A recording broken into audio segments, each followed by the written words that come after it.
श्री स्वामी समर्थ तुम्हा सर्वांचं माझ्या चॅनलमध्ये मनापासून स्वागत आहे। तर बघा, उद्यापासून गुरुचरित्र पारायणाला आपल्याला सुरुवात करायची आहे।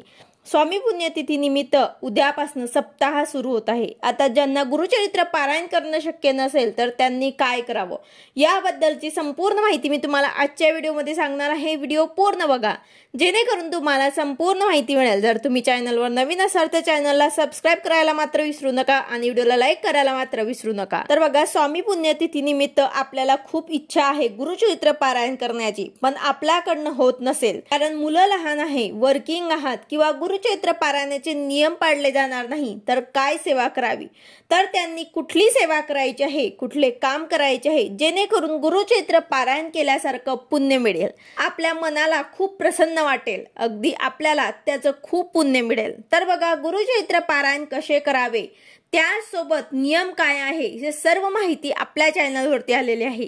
पण ज्यांना कोणाला आता गुरुचरित्र पारायण करणं शक्य होणार नाही त्यांनी कधीही आपल्या घरात करू शकतात, नंतर तुम्ही कधीही घरात करू शकतात। आता ज्यांना शक्य होईल त्यांनी आवर्जून गुरुचरित्र पारायण करायचे आहे। आता या सप्ताह काळामध्ये पारायण करणं खूप महत्त्वाचं आहे। तर या 7 दिवसात आपण काय सेवा करू शकतो, काय नियम आपल्याला घरात पाळायचे आहे, तर बघा, अशांनी 7 दिवसात स्वामींची काही ना काही सेवा आवर्जून करायची आहे। तुम्ही स्वामी चरित्र सारामृताचे पठण करा, श्री स्वामी समर्थ या मंत्राचा 11 माळी जप करा, त्यानंतर श्री सप्तशती गुरुचरित्र सार हा सुद्धा ग्रंथ तुम्ही वाचू शकतात। गुरुचरित्राचे काही नियम असतात, ते नियम पाळूनच तुम्हाला हे पारायण करायचं असतं। जर नियम पाळणं शक्य नसेल तर तुम्ही करू नका। तर हा सप्तशती गुरुचरित्र सार हा ग्रंथ तुम्हाला अतिशय प्रभावी आहे। यामध्ये सुद्धा 53 अध्याय आहे, अगदी छोटे छोटे अध्याय आहे। या ग्रंथात एका दिवसाला किती अध्याय वाचायचे आहे हे सुद्धा आहे। ज्यांना नियम अटी पाळणं शक्य होणार नाही त्यांनी हा ग्रंथ पठण करा। नियम यामध्ये सुद्धा आहे, जसे की मांसाहार खायचं नसतं, कांदा लसूण वर्ज्य असतं, तसेच ब्रह्मचर्याचे पालन करणे हे या ग्रंथाचे सुद्धा नियम आहे। आता हा ग्रंथ तुम्ही एका दिवसामध्ये पूर्ण सुद्धा वाचू शकतात किंवा मग 7 दिवसांमध्ये सुद्धा तुम्ही वाचन करू शकतात। तर अशा प्रकारे ज्यांना कोणाला गुरुचरित्र पारायण शक्य नसेल त्यांनी उद्यापासून स्वामी चरित्र सारामृत करा, 11 माळी श्री स्वामी समर्थ या मंत्राचा जप करा किंवा मग 11 वेळा तारक मंत्र म्हणा किंवा मग तुम्ही श्री सप्तशती गुरुचरित्र सार या ग्रंथाचं पठण करा। या सर्व सेवा तुम्ही करू शकता। ज्यांना हेही शक्य नाही त्यांनी नित्य सेवा करा, फक्त 3 अध्याय रोज वाचन करा, याने तुमचं एक पाठ पूर्ण होईल। ही देखील खूप प्रभावी सेवा आहे। नित्य सेवा 3 अध्याय, 11 माळी श्री स्वामी समर्थ या मंत्राचा जप आणि 1 वेळा तारक मंत्र, ही एवढी सेवा सुद्धा तुम्ही मनापासून करा, नक्कीच तुमची प्रत्येक इच्छा पूर्ण करतील स्वामी। सोबतच तुम्ही गुरुचरित्रातील 14वा किंवा 18वा अध्याय सुद्धा वाचू शकतात। यामधनं तुम्ही काही शक्य होईल ते सेवा तुम्ही करू शकतात। हे 7 दिवस खूप महत्त्वाचे आहे, यामध्ये जेवढी होईल तेवढी स्वामींची सेवा करायची आहे।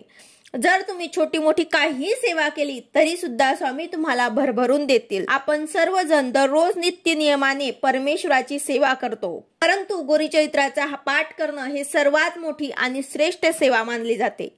वर्षातून 2दाच हा सप्ताह येत असतो, तर यामध्ये आपल्याला सर्वांनी गुरुचरित्र पारायण करायचे आहे। ज्यांना कोणाला केंद्रात जाऊन हे पारायण करणं शक्य असेल त्यांनी आवर्जून तिथे पारायण करायचे आहे, कारण आपण घरात जेव्हा आपण पारायण करतो तेव्हा आपल्याला 10 पटीने पुण्य मिळते, पण जेव्हा आपण केंद्रामध्ये दत्त महाराजांच्या सानिध्यामध्ये, स्वामींच्या सानिध्यामध्ये आपण जेव्हा केंद्रामध्ये ही सेवा करतो, पारायण करतो, तेव्हा आपल्याला 100 पटीने आपल्याला पुण्यफळ मिळत असते।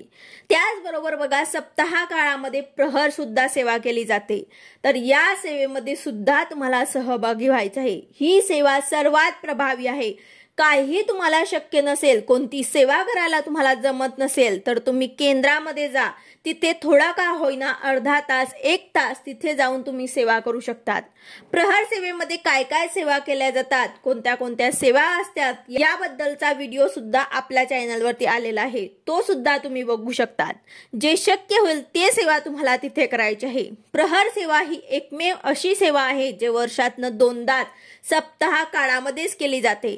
जर तुम्हाला गुरुचरित्र पारायण सुद्धा शक्य नसेल, हेही तुम्ही कधीही तुमच्या घरामध्ये पठण करू शकतात, पण प्रहर सेवा आपल्या घरामध्ये आपण करू शकत नाही. फक्त ही अखंड नामजप यज्ञ सप्ताह जिथे असतो तिथेच ही सेवा केली जाते.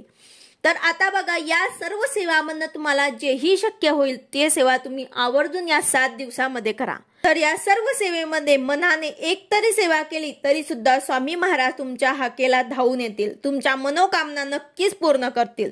व्हिडिओ आवडला असेल तर लाईक करा, शेअर करा, सबस्क्राईब करा. भेटूया अशाच नवीन व्हिडिओ सोबत. श्री स्वामी समर्थ.